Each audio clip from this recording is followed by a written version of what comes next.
Hey coucou, ça va bien? Aujourd'hui j'aimerais te donner une petite astuce que j'ai découverte et que j'utilise depuis un petit moment par rapport au rhume. Alors, comme tu sais, j'habite au Brésil et depuis que je suis au Brésil, je suis tout le temps enrhumée. Ça doit venir peut-être du fait que ici c'est un pays, c'est une ville très humide, il y a beaucoup de poussière, c'est peut-être pas des rhumes, c'est peut-être des allergies à la poussière, c'est plein de choses, mais ça se concrétise par le nez qui coule, ici un petit peu pris, des moments un peu de fièvre et compagnie, et aussi des éternuements.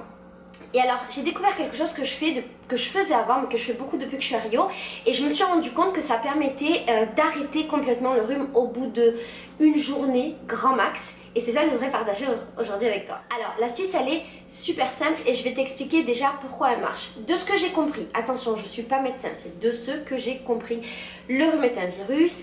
Et pour que le virus du rhume se multiplie au niveau de notre nez, de tout ce qui est nasal et compagnie, il faut qu'il y ait une température entre 35 et 37 degrés. Là, le virus se multiplie, c'est ce qui entraîne tous les symptômes dont je t'ai parlé avant. Et il semblerait aussi, si j'ai bien compris, qu'au-delà de 37 degrés, le virus du rhume arrête de se développer, de se démultiplier, et qu'en même temps, il se détruise. Du coup, ce que je fais, c'est que dès que je commence à sentir des petits symptômes du rhume, notamment les éternuements et le nez qui commence à couler ou qui commence à être bouché, je prends de l'eau que je fais bouillir, je la mets dans une casserole et en fait j'inhale cette eau super chaude. Soit je l'inhale seule, soit je l'inhale avec une huile essentielle, et ce que j'utilise généralement c'est de l'eucalyptus. Pour inhaler c'est super simple, je prends juste ma casserole, je me mets au-dessus de la casserole, sur moi je mets une serviette, j'aspire, je respire par le nez, je respire avec la narine qui n'est pas encore bouchée, et si toutefois après j'ai l'autre narine qui se débouche, je recommence l'expérience de l'autre côté de la narine. Pour que ce soit bien efficace, il faut essayer de rester le plus longtemps possible à inhaler cette eau bouillante, ou cette eau bouillante avec de l'huile essentielle. Il faut essayer d'inhaler de l'eau le plus chaud possible, mais il ne faut pas se brûler. Donc si on voit que c'est vraiment trop chaud, on peut attendre un petit peu que ça refroidisse.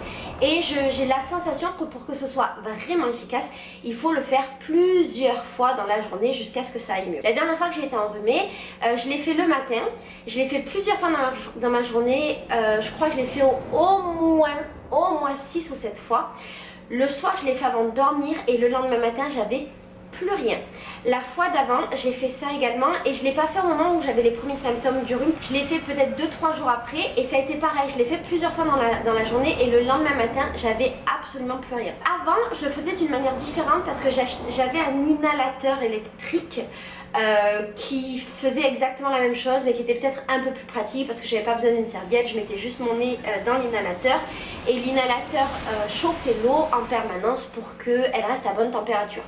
Les deux méthodes fonctionnaient super bien chez moi, mais je suis revenue à la méthode avec la casserole parce que finalement avec l'autre méthode j'avais un objet en plus dans ma maison qui me dérangeait, et puis aussi c'était un objet qui coûtait de l'argent, alors que là, maintenant que je suis au Brésil, j'ai pas forcément envie de m'encombrer et de payer des trucs.